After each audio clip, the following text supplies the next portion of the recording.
Alfred Herbert Richardson, 1874–1951, was an English policeman. He joined the Birmingham City Police in 1890. He achieved very rapid promotion within this force and in 1901 became Chief Constable of Newcastle-under-Lyme, Staffordshire. In 1903 he successfully applied for the Chief Constable's office at Halifax, West Riding of Yorkshire, where he remained until his retirement in 1944. During his time there he achieved many early improvements in policing at Halifax, some of which were later used nationwide. The most notable were the installing of coloured lights as traffic signals at road junctions, the formalisation of procedures for police identity parades, making "keep left" mandatory for traffic, and the installation of police telephones in the town, among others. In later years he was recognised as being a policeman who was ahead of his time. He came from a police family. His father, Frank Richardson, 1851–1938, was the Chief Constable of Hereford from 1882 until 1920, and his elder brother, Ernest Frank Richardson, 1871–1952, served as Chief Constable of Salisbury between 1903 and 1929. Thus 3 members of the Richardson family served as Chief Constables between 1902 and 1920. He also had 3 other brothers who served in other police forces. Early life. Alfred Herbert Richardson was the second son of Frank and Mary Richardson. He was born in a police house in Digbeth, Birmingham, where his father was serving in the city police force. He, along with his elder brother Ernest Frank, remained there until 1882. His father was then appointed Chief Constable of Hereford.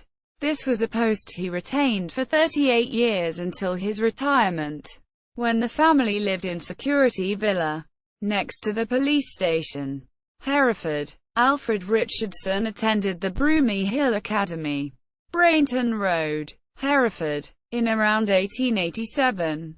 Having finished his education, Alfred Richardson returned to Birmingham and took a post as a clerk in the City Police Force, Central Office, Constable to Detective Inspector, Birmingham. Alfred Richardson joined the City of Birmingham Police Force on 27 October 1890 and was attested. Initially he was a beat constable, but was promoted through the 4 classes of constableship very rapidly and then moved from the beat to the detective office in central Birmingham. Here he came under the supervision of Superintendent, later Chief Superintendent, Gerard Van Helden, a very well-known detective of the time.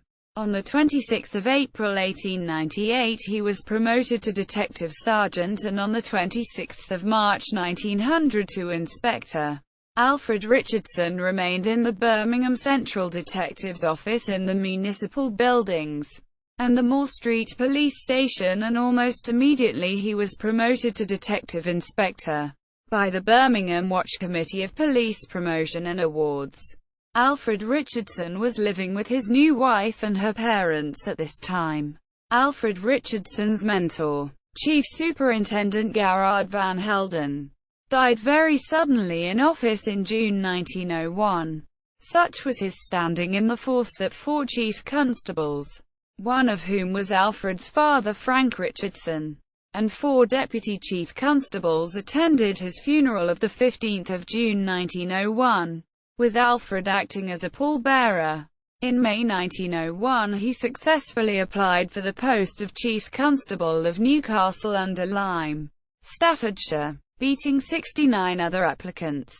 The conditions of the appointment and schedule of duties were, that the person to be appointed must not exceed 36 years of age.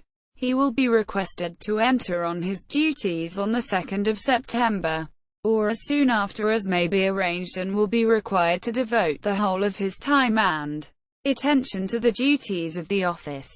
The salary is £180 per annum with uniform, accoutrements and boots. The duties will include all duties ordinarily appertaining to the office of the Chief Constable, the granting and endorsing of peddlers' licenses and the issuing of licenses, the duties of billet master, the duties of an inspector of common lodging houses, the duties of an inspector under the Contagious Diseases, Animals Act, and any other duties which the Watch Committee of the Town Council may desire him to perform, consistently with his office. Quote, Chief Constable, Newcastle-under-Lyme, Staffordshire. Alfred Richardson duly started his duties at Newcastle-under-Lyme Police Station on the 2nd of September 1901. The force size for the town was 18 men. His new telephone number was 9. Within a few days there was a ceremony at the town hall and square for the mayor and the town dignitaries and local citizens to meet their new chief constable, which he attended in his No. 1 uniform. This showed the chief constable's badge of rank, worn on the epaulettes, which consisted of cross-tip staves in a wreath, surmounted by a crown, similar to the insignia of a lieutenant general in the British Army. The population of the town was about 20,000 people and it was heavily industrialized. The conditions for his men were: all officers had to wear helmets for all duties and keep truncheons. Constables would work 12 hours a day, 7 days a week. There would be 2 shifts, 1 day and 1 night. There were no meal breaks.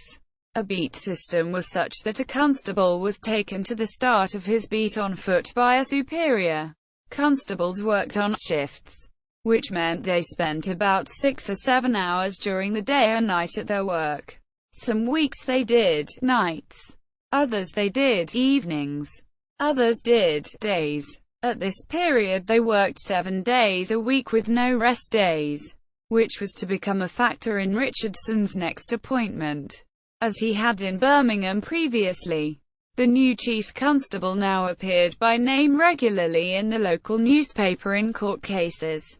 In these cases Alfred Richardson was the prosecutor, a role he was to continue in his next post. At this time, and later, the borough had an ongoing problem with smallpox which added to police work with contagion. Newcastle-under-Lyme Fire Service worked, as all fire services did, in conjunction with the local police force. But it was an entirely separate unit. There was a fire brigade captain and lieutenant, 12 men and 2 runners in Richardson's time. In 1901 it had a first-class steam engine, 1 manual engine and a new fire escape. It was separated from the police force in the early 1880s. Alfred Richardson had married Emily Ethel Marden in Birmingham at St. Silas Church, Lozells, on 13 August 1898.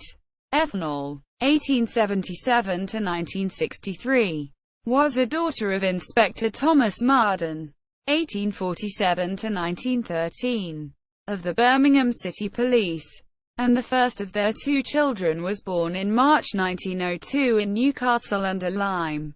The second in 1905. In February 1903 he found that the Council Watch Committee of Halifax, West Riding of Yorkshire, was advertising for a new chief constable. Halifax was regarded as a tough town.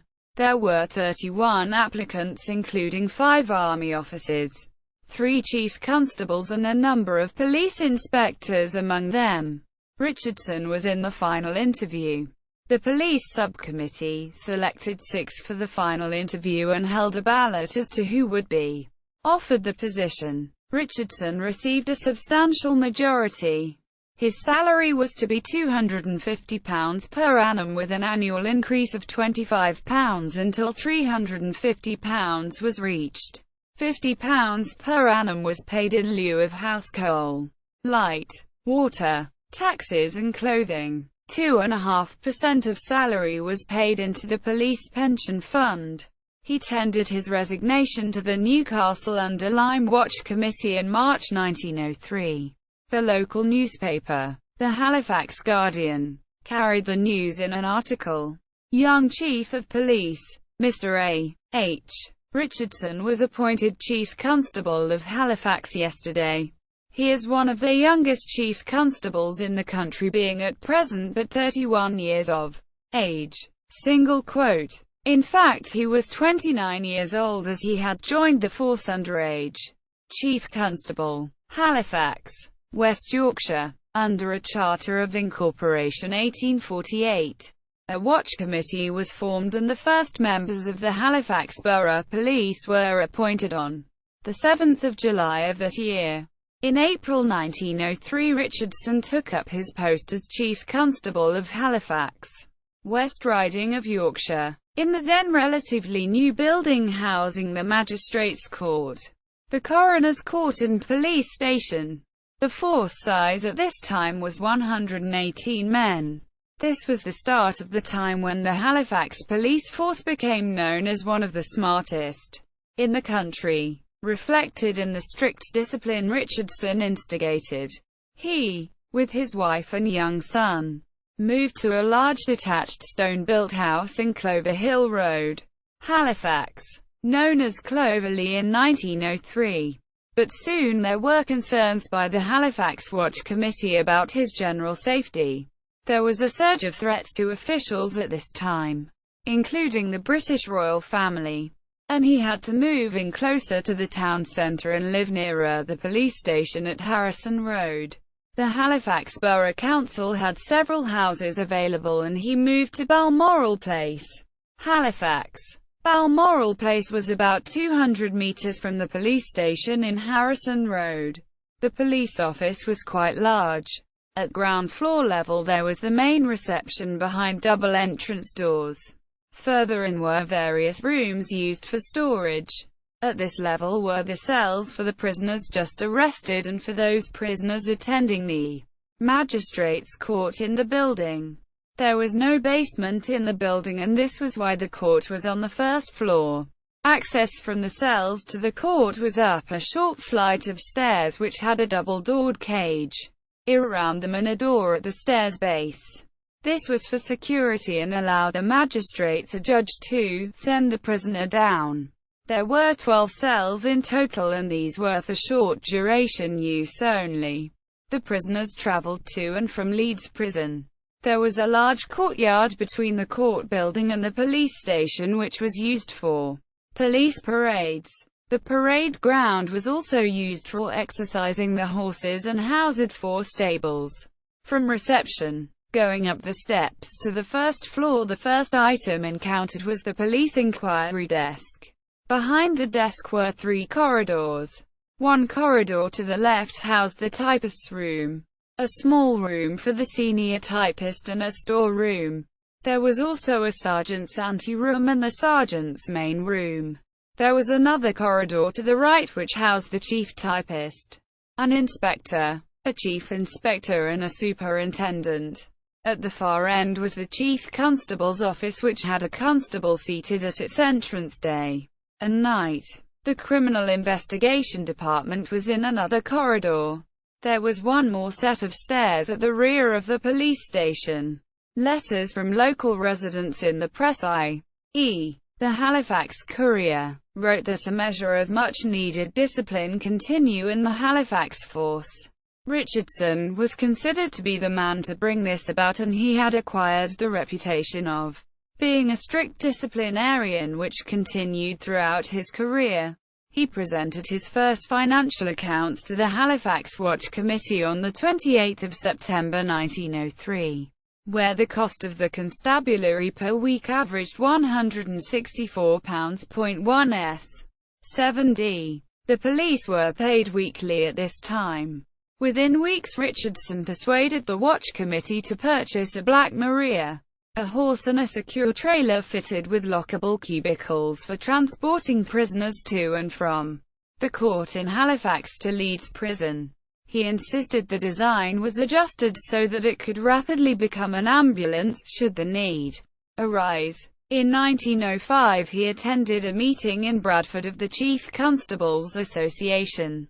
An official photograph by the CCA shows him, his father and his brother among 40 attendees.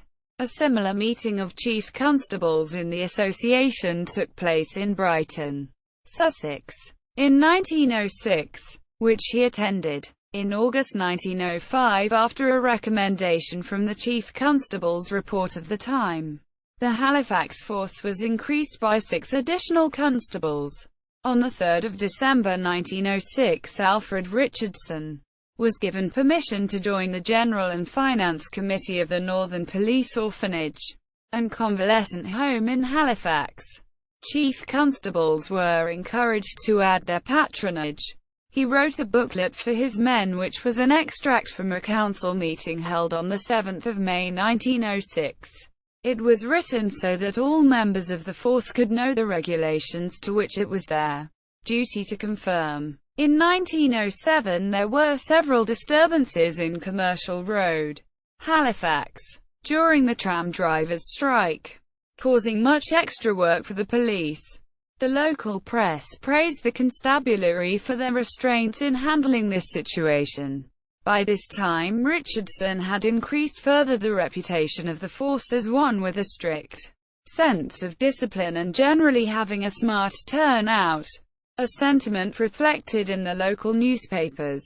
Richardson was known to have a love of horses, even to wearing spurs in his office at Harrison Road. Halifax was soon to have its own horses and stables, rather than hire them. Horses were increasingly seen as effective in crowd control. In the annual inspection by His Majesty's Inspector of Constabulary Sir Llewellyn Atchley in 1930, the Borough Mounted Police in full dress uniform were presented by Richardson to the inspector. In 1907 Alfred Richardson received an open testimonial from the Mayor of Halifax. It was testimony of His Worship, the Mayor of Halifax, Alderman R.D. Ward, J.P. as to 4 years of Alfred Richardson as Chief Constable of Halifax. 1907 had seen the women's suffrage movement make its presence known in Halifax, mainly by a local resident named Lavina Saltonstall. 1881 to 1957. Saltonstall was born near Hebden Bridge, Yorkshire, and moved to live permanently in Hall Road, Halifax in 1906. Saltonstall met the suffragette Christabel Pankhurst, who had toured the area, especially around 1905/6. She made speeches in Halifax during the tram strike and agitating for reform for women by writing letters. This then evolved into a local suffragette movement in Halifax, which Alfred Richardson had to monitor with care and tact. In 1908 Saltonstall wrote an article in the local newspaper, the Halifax Guardian, entitled "Our Police System," a byproduct of which was to give an insight into the Halifax Police and Chief Constable Richardson. Part of the article stated, "In order to gather a little information concerning the work of the police force, the other day I paid a visit to the Halifax Borough Court.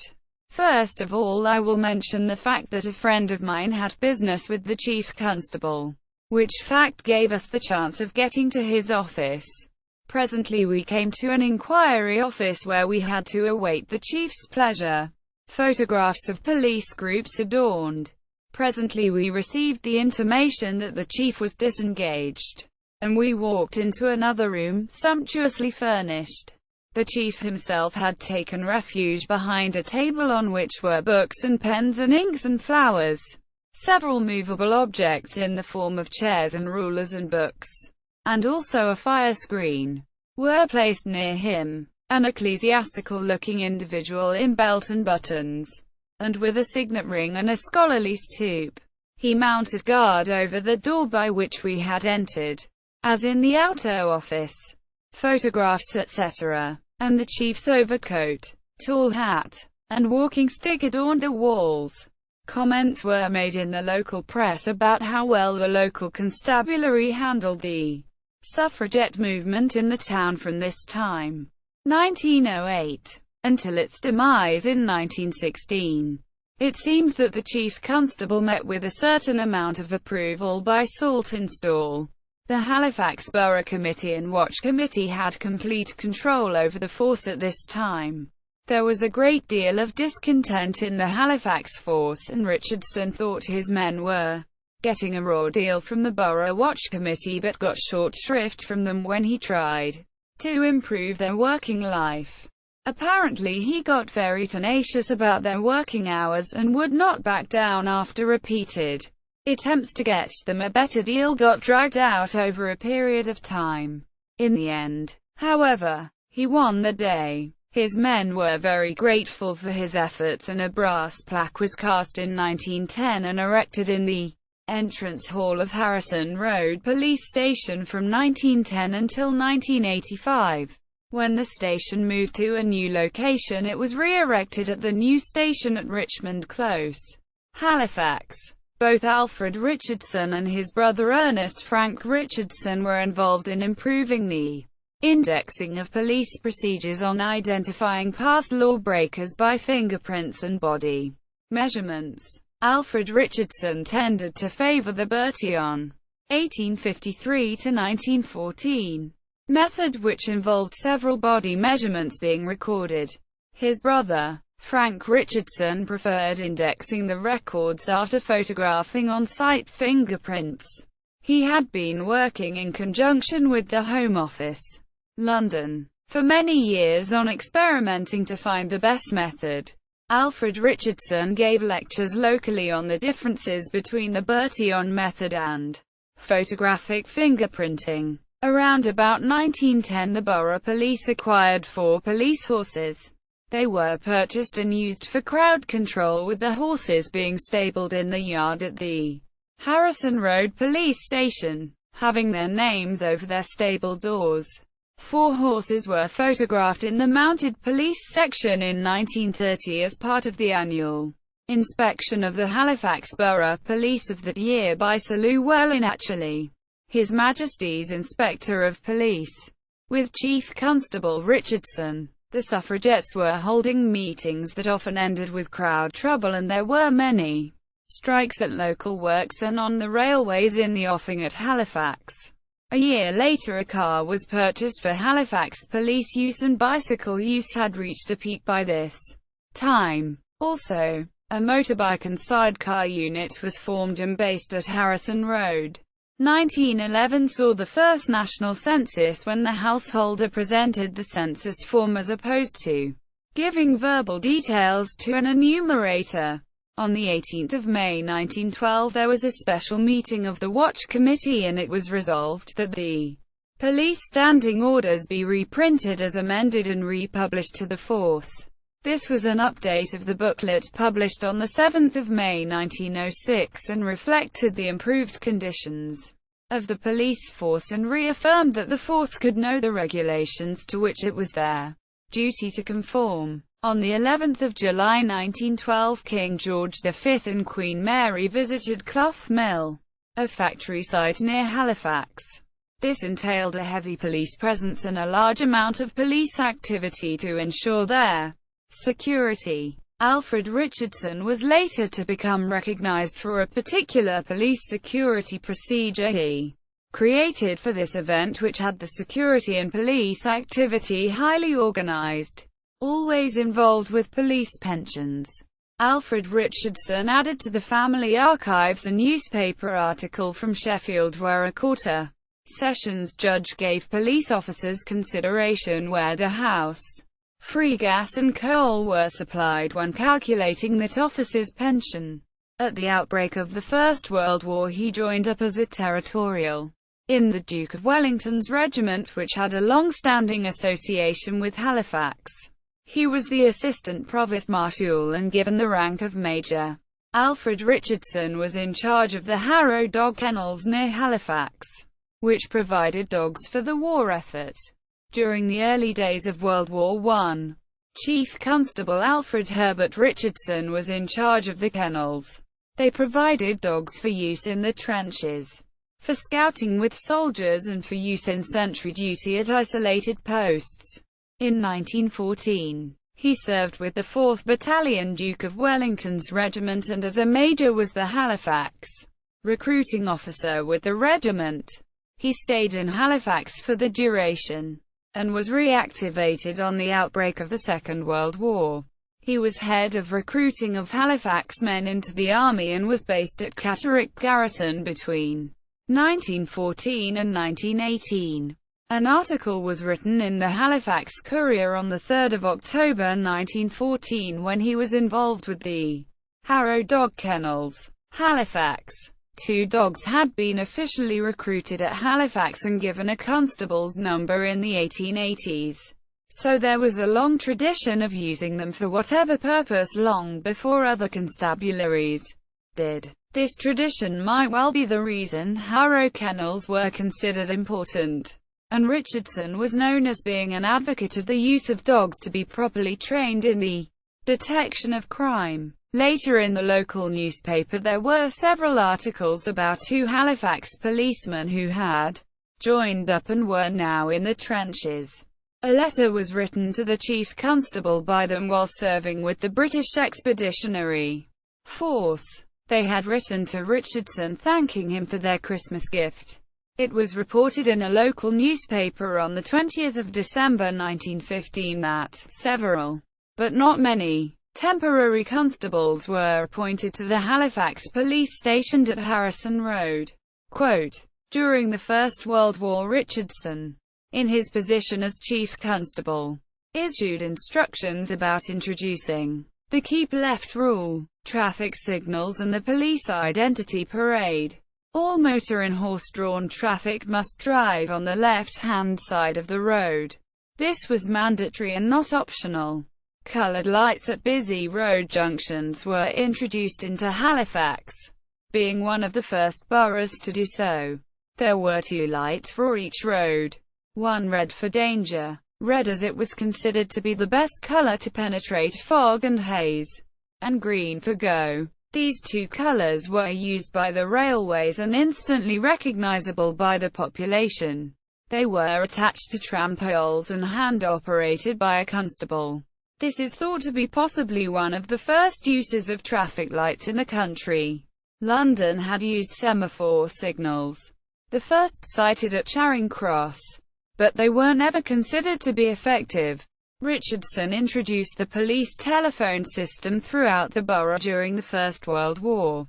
They were attached to tramline poles and for the first time constables on the beat could contact Harrison Road. H.Q. telephone boxes were introduced in 1925 and pillar-type telephone boxes, soon to go nationwide, which could be used by the public in emergencies. These were used in Halifax until 1967. An article headed Police Signals records that Lt. Col. Sir Hugh Turnbull, Commissioner of the London City Police, is making full use of electrical devices in connection with his force. He is experimenting with a signalling system in connection with the present ambulance alarm posts. The journal remarks, Halifax was one of the first towns to introduce this system. When will these who follow the doings of Halifax, as we have wondered before, give Halifax and its Chief Constable the credit that is due in them, and acknowledge Halifax as the very first town to adopt these street signals for the purpose of communicating from headquarters with men on the various beats. There are 24 such lights in operation in Halifax now, and the system has been in use for over 20 years. It has been a great boon. For instance, before it was introduced, if headquarters wished to pass any kind of information on to the man on duty in the streets, it could only be done by messenger. A waste of time and a very cumbrous method compared with that in existence today. However, it was not until 1937 that London saw telephones that were erected in pillars in quantity. Soon, their use was extended to the public. Alfred Richardson had turned his attention to the police identity parade. These had been held for many years by police forces, but there was no standard procedure or rules, such as a minimum number in a lineup, that was followed. Halifax was the first police force whereby all those taking part had to be of similar likeness and build as the person arrested. The number of individuals in any parade had to be the same wherever the parade took place. This was adopted throughout the country and is still used today. At this time Richardson became the secretary of the Chief Constables Association of England and Wales, and in 1917 he became vice president and 1918 president. The Halifax ambulance team with Richardson in charge. Records. Circa 1918. That the first and second teams of the Halifax Borough Police ambulance teams and the prizes, of which there are many, they had won during the summer months. A range of other trophies had been won by individuals. Later, in the yard of the police station at Harrison Road, policemen from the newly increased mounted section posed for a photograph. There were 7 constables wearing a white sash and gaiters, 2 sergeants, 2 inspectors and the chief constable, wearing gaiters and spurs. Before the war there were only 3 or 4 mounted men. All the horses were stabled in the yard, which was big enough for them and motor cars as well as police parades. The mounted section lasted until 1944, when the number were reduced to 4 again.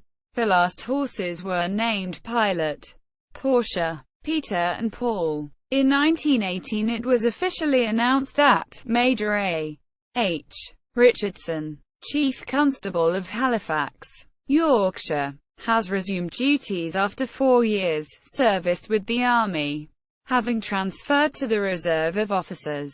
Also in 1918 his term of service in the police force was completed and he had reached pensionable age. However, the Halifax Borough Council Watch Committee asked him to stay on in office, and he did so, until 1944. Around this time Richardson instigated the installation of a police outstation at King's Cross, Halifax, which was a mini replica of Harrison Road. This, he said, would benefit the police and, just as important, the local population, and set the scene for what was to become neighbourhood policing in the UK many years later. The first police van for the Halifax Borough Police was purchased in 1920. Richardson supervised the purchase and modifications were made so that it could be used for various other purposes, not least of which was for use by the Coroner's Court in Halifax. By 1922 Halifax had many theatres and cinemas. Richardson made and published a booklet regarding the safety of people in queues at licensed places of entertainment, involving their health, weather protection and creating crushroom amongst other headings. This followed a tragedy in London when some people died in a cinema fire because the emergency doors opened inwards. Richardson ensured all such doors opened outwards from now on. From the 16th of January 1924 the borough was granted the status of a quarter session town. This affected procedure and routines for Richardson and his police court work. From this time he was very active in a prosecutor's role in court cases. In 1925 he wrote a book called The Evolution of the Police Force, and also wrote a booklet, Superannuation in the Police Force. On Friday 15 October 1926 His HRH the Prince of Wales visited Halifax. It was another of several visits the royal family made to Halifax during Richardson's time in office. Richardson continued to establish his reputation of being a good organizer and planner. He prepared the borough police by devising a booklet of 28 pages.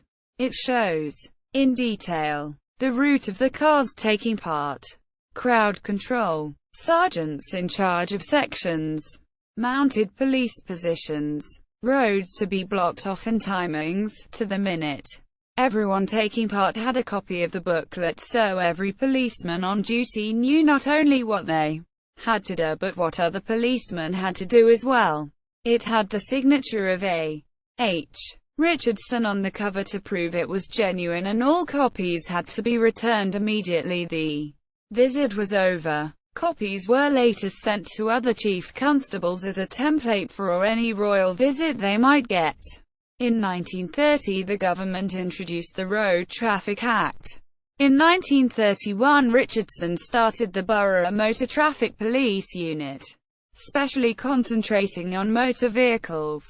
A document from the Metropolitan Police Force, London, was sent to Halifax, which the force implemented and was distributed to the policemen. The Chief Constable wrote in a memorandum dated 1 January 1931, "The Road Traffic Act of 1930 places a responsibility on the police in the borough which can only be discharged by the organisation of efficient motor patrols throughout the county." Richardson purchased 2 vans which, from 3 August 1931, were used to enforce the new regulations that had just been brought in. Their use was mainly connected with speed limits in built-up areas in the borough.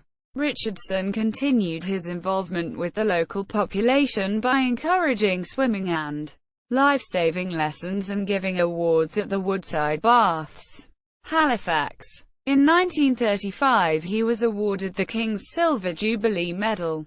The well-known person and trade directory Kelly's always listed the Chief Constable of Halifax when new editions were printed. One edition reads, "Kelly's Directory of West Riding 1936" has entry, Richardson, A.H. 5 Balmoral Place. On 20 October 1937 King George and Queen Elizabeth visited Halifax. This was a cause for much celebration throughout the town and surrounding areas, and large crowds of well-wishers arrived to see them. Richardson was in charge of the policing arrangements, and he followed up his success of 1926 by producing another, this time larger, list of procedures. Many more surrounding forces were involved, so great clarity and understanding was required by the men. In the booklet he produced instructions for everyone involved in the procession of the King and Queen through the town. Every item that could have affected the procession is contained in the next 28 pages. Street closures, funeral processions, crowd control, possible crowd surges, erecting barriers and taking them down, police signal lights, street telephones, boxes, police deportment, do not salute, rights of photographers, first aid, and the mounted police had a special extra set of instructions. It is possible to read through the booklet and know exactly who was where doing what by time and location within minutes. Each book had a unique number which the involved policeman signed for, and at the back is a message to say each copy must be returned to the Chief Constable of Halifax at the end of the day. Reading the booklet headings, it appears the royals' safety was being taken more seriously perhaps than before. A photograph was taken and published in the Halifax Guardian showing the King and Queen with Chief Constable Richardson, the mayor and other local dignitaries. Around this time 2 more small police stations were opened in the Halifax suburbs. This extended his ideas on bringing the police to the community and to make the force more efficient. In November 1938 there was an incident of mass hysteria in Halifax as many people in the town believed a serial killer was on the loose. He had been nicknamed the Halifax Slasher. Richardson, in a written statement to the press on 3 December 1938 headed, "Halifax Slashing Attacks," answered a number of questions that had been asked by the press and public, and then called in Scotland Yard, London. Eventually Scotland Yard concluded there were no slasher attacks after several locals came forward and admitted they had inflicted the wounds upon themselves. Preparations for the Second World War. With war expected, Richardson was heavily involved in preparing Halifax for a possible bombing blitz. In 1912 all chief constables had been given authority by government to start a special constables unit, which Richardson used to the full in Halifax during the First World War. In the early 1930s he had introduced new uniforms, instructions and ID cards, etc. to upgrade their status. He now reorganized the Halifax Special Constables Force on the outlying residential unit basis he had previously set up. There was opposition from the Watch Committee to activate this, but it went ahead. Proved later to be a great success.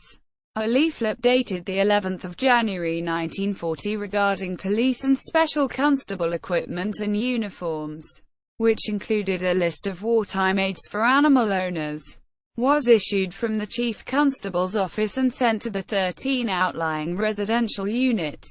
His role within the framework of the Watch Committee are noted in a series of committee reports from the 8th of December 1937 to the 22nd of June 1939. There was a National Safety First Congress. The Chairman and Chief Constable are appointed as delegates to Congress in London from Halifax. A report from the Halifax Watch Committee stated, the Chief Constable requested extra furniture and repairs for more staff at Harrison Road Police Station. Chief Constable is advised the Air Raid Precaution Unit for Halifax will be based at Harrison Road Police Station. Chief Constable and Fire Brigade to liaison are instructed all of Halifax's public buildings are to be fitted with window blinds. A letter from the Home Office to the Halifax Watch Committee that stated all chief police officers have been instructed to assume immediately the responsibility of a scheme of public warning signals, known as sirens, by the population in urban areas under their command. The Chief Constable was authorized to carry out painting or whitewashing of curbstones and necessary discs for traffic signals. Chairman and Chief Constable are authorized by the Watch Committee to attend a conference of Chief Constables at Cambridge. For air raid precautions, a shelter is provided in the police headquarters, Harrison Road, and an office for police telephone extensions. Also, curtains for windows are necessary. Quote, Richardson had advocated the use of the police on motorbikes in the mid-1930s because of their speed and maneuverability. When the Second World War started, he increased the number to at least 6. The motorbikes had sidecars attached and were equipped with gas masks and tin helmets. In January 1940, Alfred Richardson issued a booklet for animal owners in Halifax. It listed what animal owners should do during the expected blitz. 11 civilians were killed and 10 injured when a bomb dropped on Hanson Lane, Halifax, on the 22nd of November 1940. 10 other local bombing incidents occurred between June 1940 and December 1944. There was a total of 588 casualties in Halifax in the Second World War. The Chief Constable's report for 1943 showed that a general increase in offences of one kind or another, compared with 1941, showed there was an increase of 211 indictable offences and 404 more offences than the average of the last 9 years. Each year, from 1903 until 1943, the Watch Committee was rewarded with a Certificate of Efficiency from the Home Office for efficiency and discipline for the Chief Constable of its police force. Never once during his time of office did he fail to attain the certificate. There were no women police officers in Halifax during his time in office. He did not approve of them. This was in contrast to his brother Frank Richardson, Chief Constable of Salisbury, who attested the first female police officer in England. Retirement. Alfred Richardson was entitled to retire in 1918 when he had reached pensionable age within the police force. He was persuaded by the Halifax Borough Council Watch Committee at this time to remain in office. In 1938 he informed the council that he wished to retire, but again he was persuaded to stay in office, as war seemed inevitable. In 1943, when it became apparent that the Second World War was going to be over fairly soon, he officially gave notice to the council that he was going to retire, giving 3 months' notice dated from the 13th of September 1943.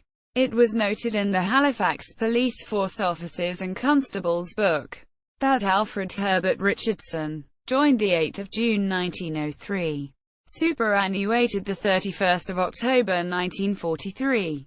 The Watch Committee resolved that in recognition to the service he had given to the authority, 40 years, it granted he may relinquish the post on the 31st of October 1943. It immediately resolved that subject to Home Office approval the post would be advertised in the press by advertisement. Alfred Richardson took his last police parade in the courtyard of the police station in Harrison Road on the 30th of October 1943. He received much praise from the Halifax Special Constabulary and the Town Council in the various speeches made at this time, and in official meetings held before his day of departure. He had made no secret of the fact that he did not approve of women police, and in fact none was appointed during his term of office. After his retirement, it was nearly a full year before the first woman police officer was appointed at Halifax. Family life. Alfred Herbert Richardson was born on 1 February 1874 in Digbeth, a suburb close to the centre of Birmingham. He was aged 8 years when his father became Chief Constable of Hereford, Herefordshire. From a home surrounded by industry, buildings and many other houses, he went to living in a detached house in its own grounds and a totally different environment and lifestyle. Both he and his elder brother Ernest Frank attended Broomy Hill Academy, Hereford, together for their education. He also had a close cousin, Ralph Clutterbuck, of similar age, living nearby. Alfred Richardson was always known as Fred in the family, a name he decided to retain when he joined the constabulary on 27 October 1890. Under the required age, he did so as Fred Richardson. Whilst a constable in Birmingham, he lodged with a then police sergeant, later Inspector, Thomas Marden and family. Fred married one of Thomas's daughters, Ethel Emily Marden, in 1898. Fred Richardson and his wife Ethel's first son, Frank Herbert, was born in Newcastle-under-Lyme in 1902. After his appointment at Halifax, Fred Richardson was to take on the role of the senior son in the Richardson family, although he was the second-born male. This was usually held by the firstborn in Victorian times. He had 6 brothers and 3 sisters. All his siblings were born between 1871 and 1894. In 1904, his second son Alfred Eric was born. In December 1905, Fred Richardson travelled to Southampton to wish 2 of his brothers, James Richardson and Ralph Richardson, farewell on the return to South Africa on the SS Kenilworth Castle. This was the last time he would see them. They were both killed in separate incidents in 1907, and Ralph, a trooper in the South African police force, was killed trying to save another man who was being attacked. Both were hailed as heroes. Also, Fred Richardson's cousin, Ralph Clutterbuck, had died at the same time of diabetes in South Africa. All are buried next to each other in Braamfontein Cemetery, Johannesburg. On the 2nd of November 1929, his son Alfred Eric married Florence Patricia Pearson, with Alfred Herbert Richardson signing the certificate. They would have a daughter, Jean Patricia, 1930 to 2003, who would become a medical doctor and emigrate with her new husband, Charles O'Morcho, to the United States of America, where she became a professor and head of Department of Pathology, Harvard Medical School. Other medical appointments followed in later years. 1. Seattle, Canada newspaper, Bainbridge, 9 July 2003. Obituaries. Patricia Jean O'Morcho. Their first son, Frank Herbert Richardson, married Ethel Radcliffe in 1932. Circa 1950, Fred Richardson and Ethel had a photograph taken with 8 members of Ethel's Marden family. The location is probably Halifax. This was to be the last photograph. Alfred Richardson died at the home of his son Eric in Hippehome, Halifax. On 29 July 1951. He was survived by his 2 sons and his wife. His 8-page will was written by his own hand in October 1944. His funeral was held at the Holy Trinity Church on 3 July 1951, where the Halifax Borough Police lined the entrance to the church, and he was cremated at Lonswood Crematorium, Leeds, Yorkshire. His wife, Ethel Richardson, died in 1963 also at her son's home at Hippie Home, Halifax. See also Ernest Frank Richardson, Frank Richardson, policeman, Gerard Van Helden. Notes. Specific. Further reading. Book. Alfred Herbert Richardson, Chief Constable of Halifax 1903–1944. West Yorkshire Archives Service. Registry of Deeds. Newstead Road, Wakefield. WF1. 2DE. Book and CD. Alfred Herbert Richardson, Chief Constable of Halifax 1903–1944. Calderdale Council. Communities. Central Library. Northgate, Halifax. HX11UN. Manuscript and CD. Alfred Herbert Richardson, Chief Constable of Halifax 1903–1944. Wolfson Centre for Archival Research. Library of Birmingham. Centenary Square, Broad Street, Birmingham. B1 2nd. Book. Alfred Herbert Richardson, Chief Constable of Halifax 1903–1944. Warwickshire County Record Office.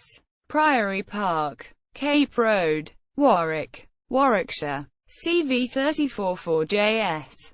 Book. Frank Richardson, Birmingham Police. CC Hereford. Alfred H. Richardson, Birmingham Police. Newcastle-under-Lyme. CC Halifax.